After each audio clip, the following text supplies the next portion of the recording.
Alô, turma boa do canal Ave Mais, muito bom dia para você ligado aqui no canal 2 da plataforma Atenção Vascaínos. Estamos chegando nesse sabadão, dia 5 de outubro de 2024, para falar do Vasco, que pega hoje o Juventude às 9 horas da noite em São Januário. E é claro, sobre esse jogo que a gente vai tentar trazer uma opinião sempre com um prisma diferente, não falando somente do campo-bola. Mas acho que hoje a principal característica desse jogo é o campo-bola. É um momento em que o Vasco precisa voltar a vencer. São compromissos seguidos sem vitória, o que incomoda, porque quando você vence, você se acostuma. Quando você não vence, é preocupante. O Vasco perdeu para o Atlético do Paraná, o Vasco perdeu para o Flamengo. Na verdade, o Vasco perdeu para o Palmeiras, empatou com o Flamengo, empatou com o Cruzeiro e perdeu para o Atlético Mineiro. Foram 5 jogos sem vencer. O jogo de hoje, eu não gosto muito de dar esse ar ou essa conotação. Não é um jogo fácil. Parece que é tratado como 3 pontos certos, e não são. O Juventude tem um time bom, competitivo, está ali na 13ª posição, tem 3 pontos a menos que o Vasco, portanto, é um time complicado que nos venceu no jogo lá em Caxias, inclusive quando o Álvaro Pacheco era o treinador. É um adversário que recentemente estava aí brigando nas quartas de final da Copa do Brasil. Tem um técnico matreiro, malandro, que é o Jair Ventura. Tem alguns bons jogadores. É o atual vice-campeão gaúcho. Enfim, não é um jogo assim, carne assada, como eu estou ouvindo muita gente achar. Mas o Vasco, é claro, tem a obrigação de vencer. O Vasco está melhor na tabela, é semifinalista da Copa do Brasil e precisa voltar a vencer. Precisa voltar a sentir esse gosto. E a grande dúvida é como o técnico Rafael Paiva vai montar o time para enfrentar o Juventude, como eu disse, precisando da vitória, para chegar a 39 pontos, ficar ali numa situação mais confortável e se dedicar à Copa do Brasil, além de um jogo que vai ter pelo Brasileiro contra o São Paulo no dia 16. Mas aí vai ter um intervalo bacana para dar um descanso aos jogadores que devem ter uma folga aí domingo e segunda, voltando provavelmente na terça-feira, para se manter, para ficar bem, para ter uma semana pelo menos de recuperação, de recovery para todo mundo, para o time estar inteiro nos cascos. E essa questão de estar inteiro é a grande preocupação para esse jogo de hoje, porque a gente não sabe como é que o Vasco vai estar e até que ponto essas 2 partidas contra o Cruzeiro e contra o Atlético, partidas intensas, principalmente a de quarta-feira, trouxeram algum prejuízo ao Vasco em relação à parte física. E acho que essa definição é a única que deve balizar alterações, porque eu acho que no restante, quanto mais se jogar, melhor, e além disso tem um intervalo aí de 11 dias para o jogo do São Paulo, que a data FIFA vai nos impor. Então eu acho que jogar com um time bem mais completo é o ideal. Porém, é claro, também é importante para você observar, para você ver algumas peças que ainda não foram utilizadas. Eu tenho muita curiosidade de ver o suíço, o Maxime Domingues, que talvez tenha sido um dos poucos, eu, no caso, que tenha visto alguma qualidade nele em pouco tempo contra o Palmeiras, uma qualidade de interesse, de vontade de busca pela bola, de recuperação, de passes verticais, a tentativa do jogo fluir. E ele não entrou no jogo do Cruzeiro, não entrou no jogo do Atlético, e o Rafael Paiva disse depois do jogo que a ideia é botar pelo lado direito. E aí que eu acho que é o grande pulo do gato. A gente precisa achar um substituto para o Adson de qualquer maneira, porque o Vasco mudou muito a sua forma de atuar desde que o baixinho Adson saiu. É um time muito mais agudo pelas pontas, mas também intenso a ponto de cansar. Não tem uma dosagem, o único jogador que dosa ali, o Felipe Coutinho, está muito sozinho.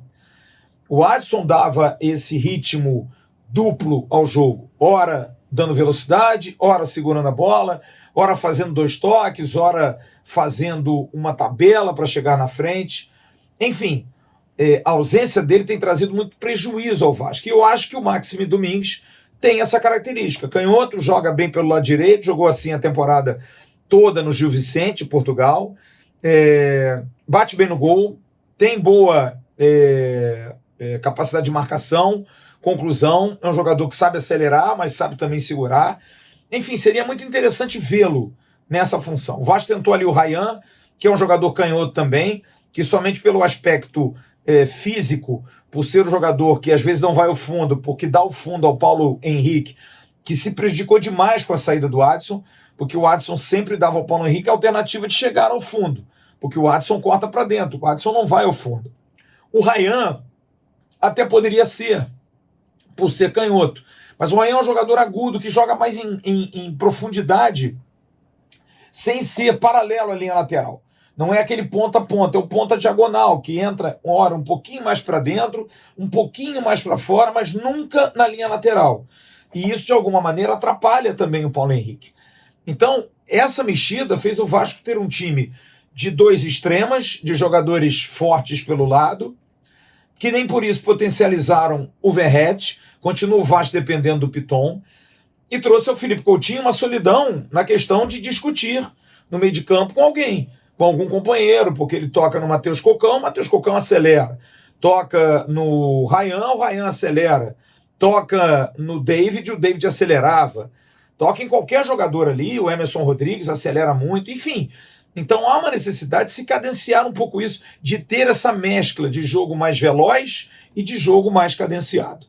Então eu teria muita vontade de ver o Maxime Domingues jogando, porque eu acho que é o grande problema do Vasco.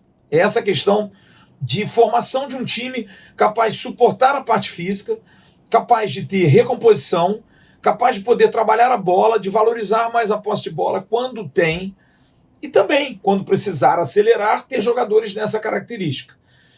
Felipe Coutinho jogar, eu acho uma temeridade. Apesar de estar bem, mas sentiu câimbras, acho que era melhor ficar no banco, coloca no segundo tempo, testa o Payet por dentro, tendo o Maxime, são funções muito semelhantes, acho que isso pode ajudar. Eu arriscaria um ponto de botar uma armação 4-1-4-1, não sei se o Vasco está acostumado com isso. Colocaria apenas o Hugo Moura como primeiro volante, que pode ser uma maneira de jogar que o Vasco precise contra o Atlético Mineiro, jogar para dentro. Você teria o Maxime Domingues pela direita, se Felipe Coutinho jogasse Coutinho e o Payet, com o Emerson Rodrigues pela esquerda.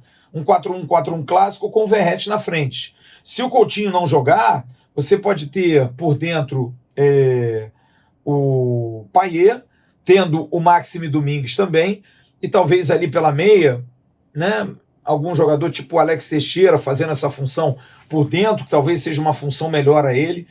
Mas não acredito que o Rafael Paiva vai fazer isso. O Rafael é muito conservador nos seus conceitos. Acho que ele não vai ter o Cocão, é certo, vai colocar o Sforza. Talvez o Max seja uma opção na frente, mas eu não me surpreenderia se ele voltasse com o Ryan, com o Payet e Coutinho sendo a grande dúvida. E na zaga, acho que ele vai preservar o Léo para a entrada do João Vitor. Eu testaria o Rojas também. Botaria o Rojas. Tiraria Maicon e Léo, que não fizeram um bom jogo. O Maicon pesado, o Léo lento demais. Então eu acho que Rojas e João Vitor poderiam ser testados num jogo como esse. E na lateral esquerda também faria uma alteração, colocaria o Leandrinho, que é um lateral que marca bem, mas que tem força para chegar. O Vitor Luiz é muito bom na marcação, na construção, mas talvez liberando um pouco mais. Mas num 4-1-4-1, que é a minha ideia, o Vitor Luiz seria o lateral. Mas como eu acho que o Rafael não vai fazer isso, ele vai para o velho e bom 4-2-4, ou 4-2-3-1, ele vai colocar alguém na zaga, talvez o Vitor Luiz, o Sforza por dentro no lugar do Matheus Carvalho, Payet no lugar do Coutinho, e na frente aí a dúvida, quem é que ele vai botar na direita? Se mantém o Puma, se coloca o Maxime, se volta com o Ryan. Enfim, era um jogo importante para a gente dar uma olhada, e é um jogo importante para a gente dar uma olhada no anímico do time, mas eu penso muito mais na questão de vencer, porque vencer é importante, dar moral, dar força ao time. Agora, volto a dizer, um jogo muito perigoso, contra um adversário muito chato, um adversário que deu trabalho demais ao Corinthians nessa temporada, que ganhou do Botafogo, tudo bem, jogando em casa, ganhou apenas uma partida fora de casa em 29 rodadas, então é um time que tem dificuldades.